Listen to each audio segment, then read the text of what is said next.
రోజున రాజీనామా పత్రాలు వాళ్ళ మొహాన కొట్టేసి రాష్ట్రానికి తిరిగి వస్తారు మన ఎంపీలు. ఈ కార్యక్రమం మనం చేస్తూ ఉన్నప్పుడు ప్రత్యేక హోదా మనకు అవసరమని, ప్రత్యేక హోదా కోసం ఎవరితో అయినా కలుపుకొని పోతాను అని చెప్పి ప్రత్యేక హోదా కోసం, రాష్ట్రం కోసం ఇదే పెద్ద మనిషి చంద్రబాబు నాయుడు గారికి పిలుపునిచ్చినాం. అయ్యా చంద్రబాబు నాయుడు గారు, ఇన్ని సంవత్సరాలు నువ్వు చేసిన మోసం చేశావు, కానీ కనీసం ఇప్పటికైనా ముందుకు రాయ్యా, ఇప్పటికైనా నువ్వు చేసిన తప్పును సర్దిద్దుకోయ్యా అని చెప్పి చంద్రబాబు నాయుడు గారికి చెబుతూ, మేము రాజీనామా చేసినప్పుడు మీ పార్టీకి చెందిన ఎంపీల చేత కూడా రాజీనామా చేయించండి, మొత్తం 25 మంది రాజీనామా చేస్తే కేంద్రం దిగిస్తుంది చంద్రబాబు నాయుడు గారు అని చంద్రబాబు నాయుడు గారికి పిలుపునిచ్చాం. చంద్రబాబు నాయుడు గారికి పిలుపునిచ్చి దాదాపుగా 3 రోజుల పైన అయిపోతా ఉంది. ఇంతవరకు చంద్రబాబు నాయుడు గారు మొన్న వచ్చి మళ్ళీ మాట్లాడాడు, లీకుల మీద లీక్ ఇస్తాడు. ఆయన లీకుల మీద లీకులు ఇస్తాడు, కానీ ఆ లీకుల్లో ఎక్కడా కూడా ప్రత్యేక హోదా గురించి ఒక్క మాట మాట్లాడు, ప్రత్యేక హోదా గురించి పోరాటం చేయాలి అని ఒక్క మాట కూడా చెప్పడు. ప్రత్యేక హోదా గురించి మాట్లాడకుండా ఈ పెద్ద మనిషి లీకుల మీద లీకులు ఇచ్చుకుంటూ పోతా ఉన్నాడు. ఈ పెద్ద మనిషి రాజీనామా చేయండి అయ్యారంటే రాజీనామా అంశాన్ని పక్కన పెడతాడు. పక్కన పెట్టి పవన్ కళ్యాణ్ అనే చంద్రబాబు నాయుడు గారి పార్టీలో ఒక ఆయన ఉన్నాడు.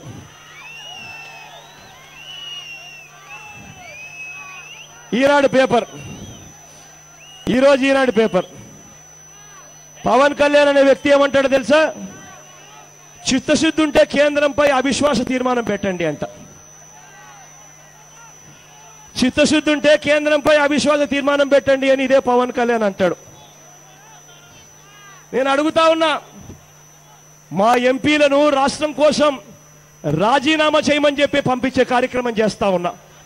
అవిశ్వాస తీర్మానం పెట్టండి అని చెప్పి నువ్వు అడుగుతా ఉన్నావు చిత్తశుద్ధి ఉంటే కేంద్రంపై. అయ్యా పవన్ కళ్యాణ్, నువ్వు ఏ ఉద్దేశంతో చెప్పినా కూడా పర్వాలేదు.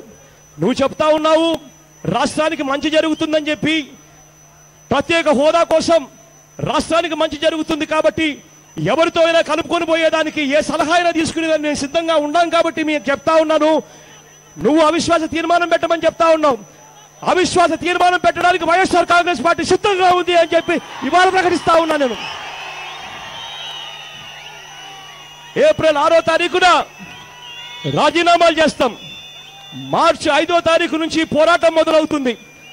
మార్చి 5వ తారీఖు నుంచి పోరాటం మొదలై పార్లమెంటు సమావేశాలు చివరి వారానికి వచ్చేసరికి ఆ చివరి వారంలో అవిశ్వాస తీర్మానం కూడా ప్రవేశపెడతామని చెప్పి చెప్తా ఉన్నాము.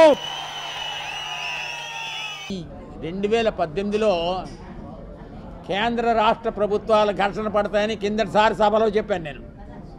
అలాగే ఘర్షణ వచ్చింది. ఘర్షణ వచ్చినా ఏం చేయలేరు. వీరు అవిశ్వాసం పెడతామని ఆలోచన రావడం తెలివి తక్కువ.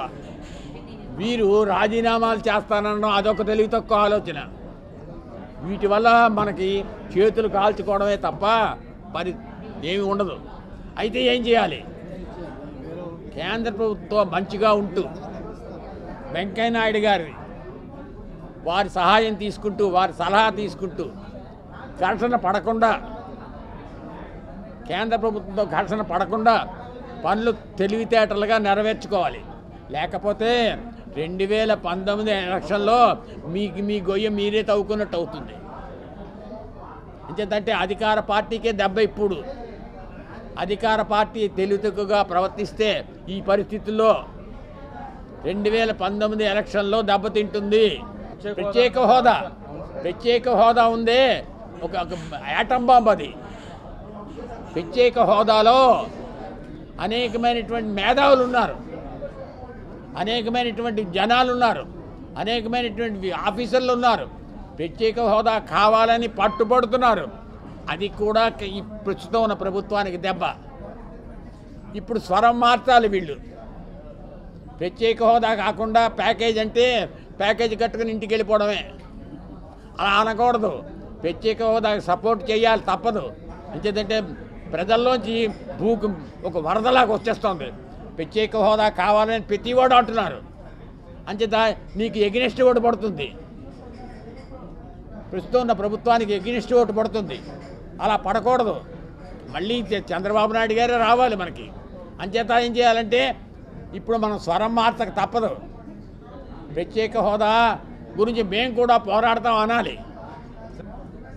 బీజేపీ చాలా ప్రయత్నం చేస్తోంది ఆంధ్ర రాష్ట్రాన్ని తెలంగాణ కబలించాలని, కానీ శక్తి తక్కువ. రాష్ట్రంలో తెలుగుదేశం అత్యధిక మెజారిటీగా ఉంది. అలాగే అక్కడ కూడా తెలంగాణలో వాళ్ళు కూడా మెజారిటీగా ఉన్నారు. ఈ రెండు పార్టీలని కొట్టడం కష్టం, కానీ కొత్త పార్టీలు వస్తే అధికార పార్టీకి దెబ్బ. పవన్ కళ్యాణ్ పార్టీ వచ్చిందనుకోండి, ఇప్పుడు వాళ్ళు ఏంటి, అధికార పార్టీలో ఉన్నవాళ్ళు పవన్ గెలిచేస్తాడు, అందులోంచి ఇందులోకి వచ్చేస్తారు, ఓట్లు చీలిపోతాయి, అధికార పార్టీకి దెబ్బ. అది చంద్రబాబు నాయుడిని ఎస్టిమేట్ చేయడం కష్టం. చంద్రబాబు నాయుడు తెలివితక్కువగా ప్రవర్తిస్తాడంటే నేను నమ్మను. చంద్రబాబు నాయుడు మైండ్ చాలా ఫ్లాష్గా ఉంటుంది. ఆయన చాలా తెలివితేటలైన వాడు, ఓపిక ఉన్నవాడు, అర్థం చేసుకోగలిసిన వాడు. చంద్రబాబు నాయుడు చాలా గొప్ప తెలివితేటలైన వాడు, కానీ దీన్ని చాలా సమర్థవంతంగా ఎదుర్కొంటాడు. అలాంటి వ్యక్తిని వదులుకోకూడదు మనం. అటువంటి చచ్చువేధవులు ఎవరు రాకుండా చంద్రబాబు నాయుడు గారి ప్రభుత్వం వస్తేనే మనకి మంచిది. ప్రజలకు మంచి జరగాలంటే చంద్రబాబు నాయుడే ఉండాలి. ఏంటండి, వీడియో నచ్చిందా? అయితే ఓ లైక్ వేసుకోండి, లేదంటే ఓ కామెంట్ చేయండి. ఎప్పటికప్పుడు మా వీడియోస్ చూడాలంటే సబ్స్క్రైబ్ చేసుకోండి.